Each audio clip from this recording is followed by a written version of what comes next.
Bonjour, j'espère que vous allez tous très bien. Je vous souhaite la bienvenue dans un nouveau vlog. Ce vlog va être consacré à des mouvements qu'on pratique trop peu souvent.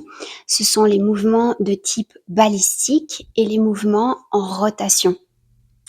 Ce sont des mouvements que j'ai intégrés à ma routine il y a déjà quelques mois. Alors j'en ai toujours pratiqué des mouvements en rotation parce que ça fait longtemps que je pratique le yoga et autres disciplines où on a facilement des rotations, des torsions, des mouvements en spirale, mais de plus en plus ces dernières années, euh, j'ai eu l'opportunité dans les formations que j'ai suivies d'avoir des formations spécifiques là-dessus et de comprendre à quel point c'est important, pas seulement pour la mobilité de la colonne vertébrale, mais aussi pour la coordination, aussi pour le transfert de force entre le bas du corps, le haut du corps. Voilà, c'est vraiment des mouvements qui sont passionnants. Je les trouve super ludiques. Donc aujourd'hui, je vous embarque dans ma séance. Au moment où je vous tourne cette introduction, la séance est déjà depuis longtemps débutée, mais je ressentais le besoin vraiment d'être focus sur moi et pas sur les soucis éventuels de caméra. Donc j'ai fait ma séance. Là, j'arrive gentiment au bout. Je vais vous remontrer une fois chaque mouvement pour vous donner un petit peu des idées, pour vous inspirer. Je pense qu'il y a des mouvements que vous allez voir, vous allez vous dire tout de suite, tiens, ça j'ai envie d'essayer. Et puis il y en a d'autres où vous aurez peut-être envie de progresser avant de les pratiquer. Donc c'est parti, bienvenue dans cette vidéo, j'espère que ça va vous amener plein de petites choses. Et voilà, c'est parti. Voilà, c'est parti. Alors, ce que je vais faire maintenant, je vous en parlerai un petit peu plus tard parce que j'ai découvert quelque chose il y a quelques semaines qu'on appelle le flow rope. C'est un flow qu'on fait avec une corde à sauter, qu'on n'utilise pas pour sauter, mais vraiment pour créer des mouvements de spirale et de rotation dans la colonne vertébrale.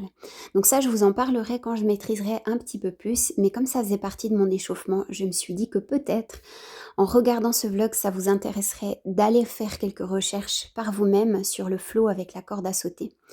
Et puis, c'est quelque chose qui s'adaptera très bien pour toutes les personnes qui ne peuvent pas faire des mouvements en spirale pour les fascias en étant allongées au sol. Eh bien voilà, c'est une option incroyable que j'expérimente et vraiment, je sens mais d'énormes bénéfices. Donc voilà, quand je serai un petit peu plus dans la maîtrise du mouvement, je vous en parlerai. Donc cette partie-là, je la considère comme mon échauffement. Je prends vraiment le temps de sentir mon corps. Je prends le temps de respirer profondément dans le mouvement. Et puis, voilà, j'active le corps de manière la plus équilibrée possible pour la suite de la pratique.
Ensuite, je vais intégrer des mouvements balistiques. Donc, je vais commencer avec une petite haltère de 2 kilos.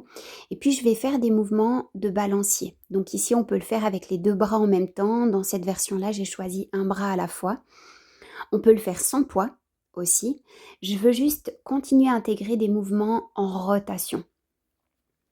Je vais le faire des 2 côtés, mais vous pouvez avoir une haltère par main et puis le faire avec vos 2 mains sans problème. Donc toujours le but, c'est de respirer profondément et puis de sentir à l'intérieur du corps que les muscles profonds s'activent. C'est ça qui est génial avec le travail en rotation, c'est de sentir que tout le corps travaille, sans avoir besoin de tout contracter consciemment ou de rester crispé.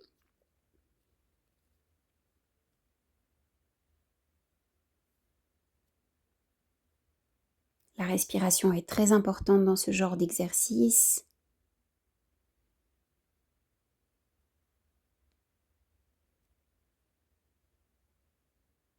Et puis vraiment, les fascias adorent ce genre de mouvement.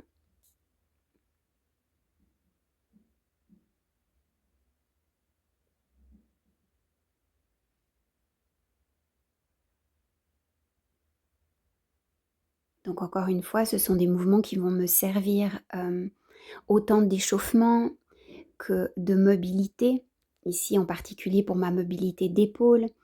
Les exercices se font en rotation, donc c'est excellent pour tous mes muscles profonds euh, et pour ma colonne vertébrale aussi. Et puis ça travaille aussi la coordination parce que le, le transfert de la force doit se faire vraiment du haut du corps vers le bas ou du bas vers le haut. Mais ici, tout mon corps doit travailler de manière globale, doit travailler de manière harmonieuse et ensemble.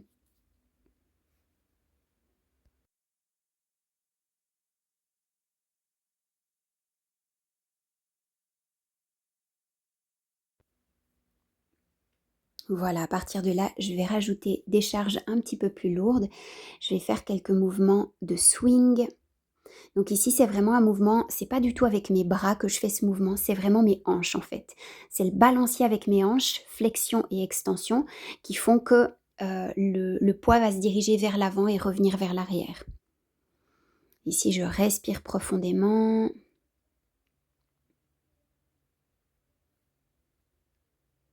Et puis d'une manière générale, je ne compte pas mes répétitions. Je vais jusqu'à ce que je sente que le mouvement n'est plus très efficient parce que voilà, le corps fatigue et puis je passe au suivant. Donc dans le suivant, je prends une charge un petit peu plus légère. Je vais faire un mouvement rotatoire avec mon buste et puis je vais faire comme si je veux lancer quelque chose dans la diagonale. Je respire profondément, j'ai mes pieds bien ancrés dans le sol et puis je fais la même chose de l'autre côté. À nouveau, ça peut se faire à vide, sans aucune charge pour bien comprendre le mouvement qu'on veut obtenir. Et puis petit à petit, on rajoute des charges très légères au début et puis de plus en plus lourdes.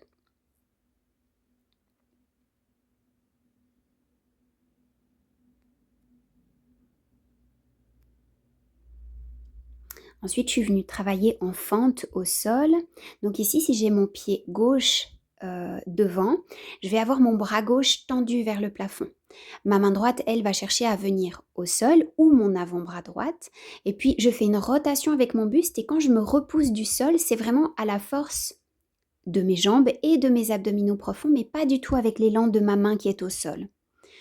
Donc ici, c'est vraiment des exercices magnifiques parce qu'on vient autant étirer certaines parties du corps que renforcer d'autres parties et vraiment créer une connexion par les abdominaux profonds et par les abdominaux obliques. Ici aussi, une connexion entre le haut et le bas du corps. Et c'est vraiment des exercices mais ultra agréables à faire. Et vous travaillez autant à étirer le corps qu'à le renforcer. Vous pouvez bien sûr faire sans charge au départ et puis ensuite avec charge additionnelle de plus en plus lourde au fur et à mesure de vos progrès. Et puis, dernier exercice que je propose pour aujourd'hui, c'est le Turkish Get Up. Donc, on va chercher à se relever du sol grâce à la force d'abord des abdominaux. Puis, on prend appui sur la main, on va décoller les hanches du sol, ramener le genou vers l'arrière, on va se retrouver en fente et puis on va se relever. Et puis ensuite, je vais inverser le mouvement. Je vais redescendre, faire les mêmes étapes, reposer main au sol, à nouveau le bassin et puis redescendre tout doucement en maîtrisant les abdominaux. Ça peut aussi se faire sans charge au début, juste avec le bras tendu vers le haut. Ici, on travaille énormément de choses, le renforcement des abdos, la mobilité, ça demande énormément de mobilité dans les articulations, le renforcement général du corps parce que tout le corps travaille à ce mouvement. Ça intègre des mouvements en rotation également. Donc vraiment, ce sont des mouvements complets. À faire à vide ou avec charge, c'est égal. Je vous conseille de le commencer plutôt à vide et puis quand vous le maîtrisez bien, hop, on ajoute des charges.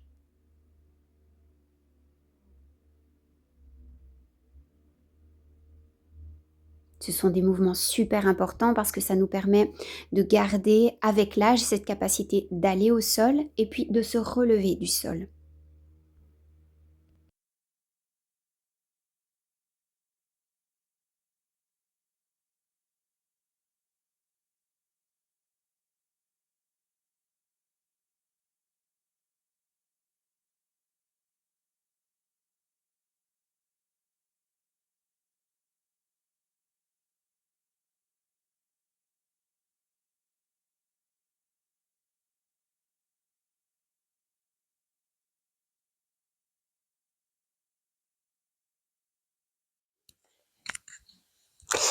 Voilà pour le travail d'aujourd'hui. Ce que je peux dire dans ces différents exercices, c'est qu'on va travailler pas mal d'aspects, mais ce qui est intéressant, c'est qu'on va toujours créer un lien entre les différentes parties du corps. Donc, bien sûr, on a des mouvements en rotation ou en spirale. Donc ici, on va travailler la mobilité de la colonne vertébrale. On va aussi travailler la coordination entre nos deux hémisphères du cerveau parce que forcément, on a des mouvements croisés, gauche et droite. Euh, on va faire de la décompression au niveau de la colonne vertébrale parce que tous les mouvements qui se font en spirale vont décomprimer les tensions, décomprimer tout ce que, voilà, quand on vit beaucoup assis, beaucoup statique, beaucoup dans la sédentarité, on a tendance à avoir une colonne vertébrale qui se comprime, qui se tasse. Et bien là, on inverse ce processus-là. On réapprend aussi le transfert de force. Donc dans les exercices que je vous ai montrés aujourd'hui, parfois la force part des pieds, puis remonte au bassin, puis remonte au niveau des épaules, des bras jusqu'aux mains. Et parfois c'est l'inverse. On part du haut du corps et puis on redescend au niveau des pieds. Donc vraiment, on réapprend au corps. Et d'ailleurs, si vous pratiquez un petit peu les exercices que je vous ai montrés là, vous allez vraiment sentir qu'on part d'un endroit du corps, on sent que tout s'engage dans le ventre sans qu'on ait besoin d'y penser et que la force part plus haut ou plus bas. Mais on va sentir un espèce de lien à l'intérieur, comme s'il y a une tension, une corde tendue à l'intérieur. Et on sent tout de suite à l'intérieur de soi, quand vous commencez à pratiquer, qu'il y a quelque chose de bénéfique parce qu'on sent que cette tension, elle est là pour réveiller le corps et pour qu'il fonctionne à nouveau comme une machine unie et non pas segment par segment. Donc vraiment dans ces mouvements, on va retrouver dans un même exercice, on va retrouver une partie du corps qui s'étire, une partie du corps qui se renforce, on va retrouver un travail de mobilité, mais en même temps à d'autres endroits du corps, un travail de stabilité. Et on va vraiment sentir ce travail de transfert du bas vers le haut ou du haut vers le bas, pardon. Donc vraiment, on sent à nouveau que le corps est uni, harmonieux. Il bouge de manière globale et pas de manière segmentée. Et c'est très symbolique pour moi par rapport à ce qu'on vit aujourd'hui où on cherche des spécialisations dans plein de domaines, on sépare les domaines les uns des autres. Eh bien, on fait pareil avec notre corps. On a tendance à le travailler de manière très isolée, groupe musculaire par groupe musculaire, segment par segment. Et puis ici, on inverse ça. On remet autour de la colonne vertébrale comme axe, on remet quelque chose de plus uni, comme une espèce de trame qui va guider tout le corps. Donc voilà, je crois que c'est tout pour aujourd'hui. Ce que j'ai envie de partager dans ce vlog, c'est vraiment la sensation interne qu'on a quand on pratique de cette manière-là le mouvement, c'est qu'on le sent à l'intérieur de soi sans qu'on ait besoin d'avoir étudié le mouvement pendant longtemps. On sent que quelque chose est différent et on sent que on travaille, les muscles sont engagés malgré nous, même sans qu'on ait besoin d'y penser. Il y a un travail, donc on sent qu'on se renforce, mais en même temps, on sent qu'à l'intérieur, il y a quelque chose qui est bon pour le système nerveux. Il y a quelque chose qui se calme, il y a quelque chose qui s'apaise. On sent que c'est comme si on gagne de l'espace à l'intérieur et on sent, c'est comme vraiment si toutes nos cellules nous disent c'est exactement ce type de mouvement-là que j'attendais depuis toujours finalement. Donc voilà, j'espère que vous allez pouvoir expérimenter à votre manière, ressentir aussi dans votre corps ce dont je vous parle ici. C'est facile de le comprendre dans la tête, mais c'est encore bien plus satisfaisant de le sentir dans le corps et même au-delà du corps. Et je vous le souhaite. Du coup, je vous retrouve à bientôt pour un prochain vlog. Bye bye!